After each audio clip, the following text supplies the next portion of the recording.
We're back in the locker room, Touch and Wolf, and joining us, our very special guest from the Pittsburgh Sports Report, Tony DeFazion. And, of course, as always, our show is brought to you by Chrysler Jeep Dodge. Tony, you lit up the Quad A and the Triple A for us. Let's jump down to 2A. Who are the teams we got to watch? You know, the thing everyone's going to be talking about this year at Double A, even more so than anyone's team, is going to be Terrelle Pryor. Yeah. Quarterback for Jeannette. In the paper this past week. And get used to it, because that's not going to stop. You're going to see a lot of Terrelle Pryor this year. Not even just during football season, because he's a two-sport guy, so all the way through basketball season. But they are the defending WPIAL champs. Lost in the state title game in a real heartbreaker last year. But they're probably the team to beat. A lot of it's going to surround, obviously, Terrelle Pryor. They run a spread option, and his coach absolutely loves the way he runs it, because we're talking about a guy who's got the mentality of a point guard as well. They have a nice scat back behind him. Jerry Harris is his name. He ran for about 900 yards as a junior, so that gives them a couple options. If you key on Terrelle, they have another guy certainly, and he can throw the ball as well.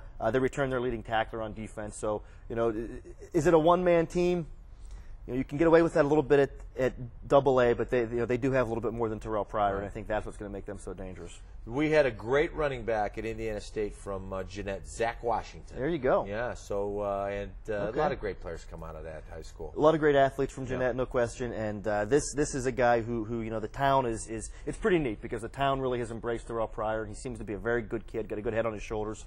So you knock on wood and just hope that everybody can keep this thing going, and nothing goes south. But looks like everything's going to. He's a really bright future in front of him. So.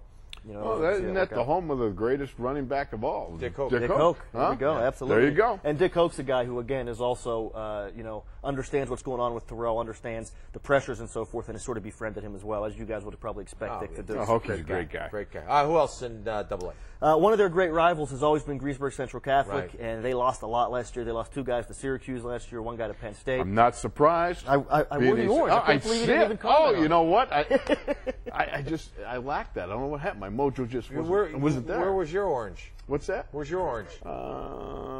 Never mind. Do you have any orange stuff at home? Yes, I do. What? Besides your pumpkins. I got, I got some T-shirts. All right, so you got Greensburg Central Catholic. Greensburg Central should have a good team as well. I think they have a little bit less pressure this year. The last 2 years they were expected to do a lot, and they sort of cruised through the regular season and then got tripped up in the playoffs. Well, they have a chip on their shoulder a little bit, and they have some talent coming back again. So they're going to be a team to watch out for. You never really count them out. The team, again, that everybody should be talking about, maybe that no one is Aliquippa. Again, Terrelle Pryor and Jeannette are just sort of taking all the headlines away, but Aliquippa has a fantastic player in Jonathan Baldwin. He's going to write his own ticket wherever he wants to go to play in college, and they have a ton of other athletes as well. Double-headed backfield as far as 2 running backs that can take it and go the whole way as soon as they get the ball. So they're certainly going to be a team to watch at the Double A level. And as far as maybe like a sleeper team at Double A, there's just so much talent out there, and there are so many teams at the Double A level. But Shadyside's a team I think to watch. Shadyside Academy. Dave Havern, former Pitt quarterback's the head coach out there. Yep. And actually, the one-of-your-old boss's grandson is the quarterback out there, Dan Rooney. Dan Rooney, yeah. Been out there, watched it. Art the second Correct, son yes. is the quarterback for. He's got some scoops. Yeah. Yeah. He does. I mean, yeah. As far as I know, though, they say he's still not up to the level of the Chief, though. The Chief was just the better athlete. The Chief was the greatest. Yeah. Lots to live up to, I think. Yeah, right. But they're a team to watch definitely as well. Again, when they have a Division I lineman, both offensive and defensive side of the ball. So, and of course they have a good quarterback out there too. So, those are probably the top teams in Double A. How about Single A? Single A, Clairton Bears are probably the team to watch out for. They're the defending champs at the WPIAL level as well. We talked about North Allegheny with 120 some kids. They dress 24 guys. I mean, they have a heck of a time scrimmaging against themselves. Obviously, they go half line. It's right. You can't, wow. tough to fill out 2 lines exactly. Yeah. So, that's a great story for them. They dress 24 guys. They have some very good players. 2 guys going Division I off the same Clairton team, which is pretty unusual. Manny Williams is a linebacker going to play at Pitt. And Curtis Rassan is a linebacker also. There's 2 Division I linebackers of a very small team. He's going to play at Toledo. So they're always been a very good story. One thing for them that's going to work out in their favor, their top rival doesn't have a high school anymore, let alone a football team, and that's Duquesne. So wow, what happened to all the Duquesne players? What, they spread them out? Yeah, basically 2 schools. I think there were 19 kids that were coming back to that to that Duquesne team. Excuse me, it's easy for me to say. Yeah, easy for me to understand. 13 of them are going to East Allegheny, which is right over the hill there through McKeesport. So East Allegheny is getting a big influx of talent as well. They're a single A team, so they're going to be a team to watch. And then 6 of them went the other way. And went to West Mifflin. So it's always tough that first year, I think, when you have that transition, when you have kids coming in, taking their buddies' starting jobs away, and that kind of stuff. So first year, sometime when you have kids going into a different program, doesn't always work out as well as you might think. But certainly down the line, they're going to get some nice players. But they're out of the way this year for Clairton. That's going to be a big boost for them.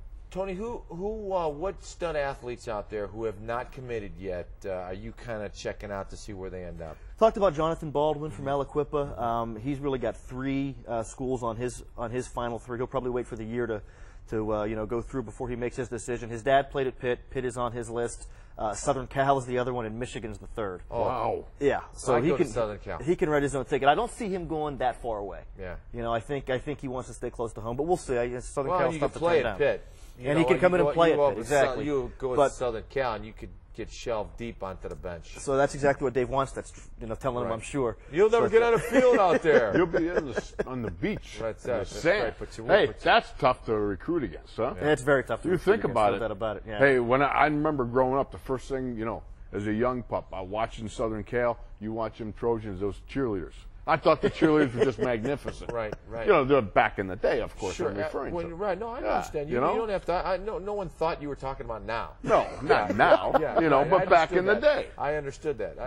Okay, you gave me the look like. See, he gave me the unibrow. See, when the eye comes together, you get one long eyebrow there. He's giving me that look like he's not quite sure. That look was just kind of like you had no chance with those two. That's an obvious statement. All right, that's something we all have in common. I can say that. Yeah, so City League. That's right. City League. Excuse me, Clark Gable. I didn't realize. I was sitting here with Robert Redford. Maybe I wasn't the one that said I wanted to go out to Southern Cal to date the cheerleaders. I didn't say that. Exactly I just said that's the first thing I thought of. That's what you said. What, you look at the USC guys and you go, recruited by Southern Cal? No. Of course not. Of course not. Why would you be? Yeah, who would? That's right. No, I asked him. You asked who? John, who's the coach there? John no, it John was in that era. I saw him somewhere. John McKay. Yeah, John McKay. Yeah, him too. Somewhere. I said, John, how come you didn't recruit me? And he says, because we looked at you and you were no good. Yeah. Hey, you asked the question, right? That's right. Speaking of teams that are good, how about the City League? The City League this year is probably Brashear. Which Wolf wouldn't be recruited by either. Oh, wow. Excuse me. I'm really surprised now. We seem to be climbing up there ourselves over here, These are little zingers. I couldn't resist that one. I know. All right, so your City League. City League, probably Brashear. Brashear has a lot of talent this year. They've always had they're sort of a classic City League team. Right. Maybe the best City League player ever. A lot of people would tell you was Major Harris. Right. Played for Brashear. Right. Rashid Marshall also came out of Brashear. My brother played with Major Harris. At WVU. He was in the Fiesta Bowl. When Notre Dame put the knockers to him. Yeah. They had that linebacker he did get in there. Brickhead or something. Oh, yeah. Stonebreaker, yeah. What a cool name for a linebacker. Yeah, you would think that's beautiful. What was his name, right? Yeah. Stonebreaker? Yeah. Something like that. Was it Michael Stonebreaker? Is it something? Stone. The first name doesn't matter. Stonebreaker. Breaker, good buddy.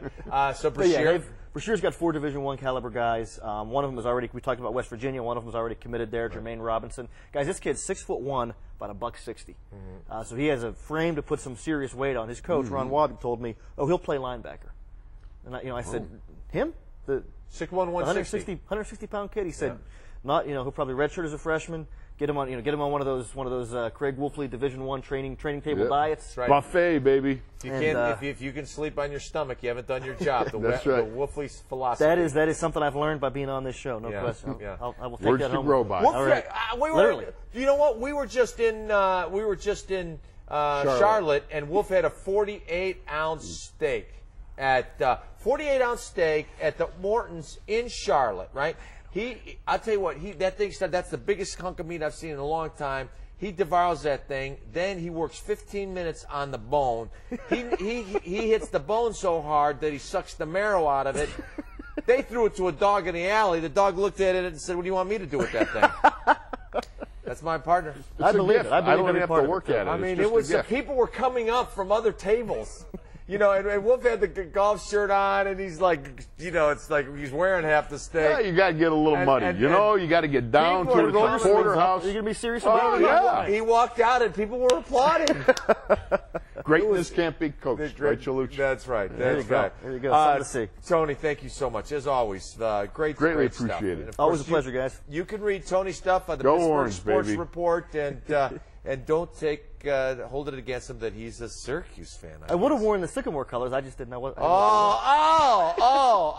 All right. A school that didn't even recruit Tom. We're gonna. Hey, there's about a bazillion of those. We're going to take a break. Big in the bus league. When we come back, and I rode buses from Terre Haute to Akron to Mount Pleasant, Michigan. I bet you didn't know that. What school's in Mount Pleasant, Michigan? Yeah. Central Michigan. Wrong. All right, we're going to take a break. When we come back, we're going to clean up this mess. Get your ticket.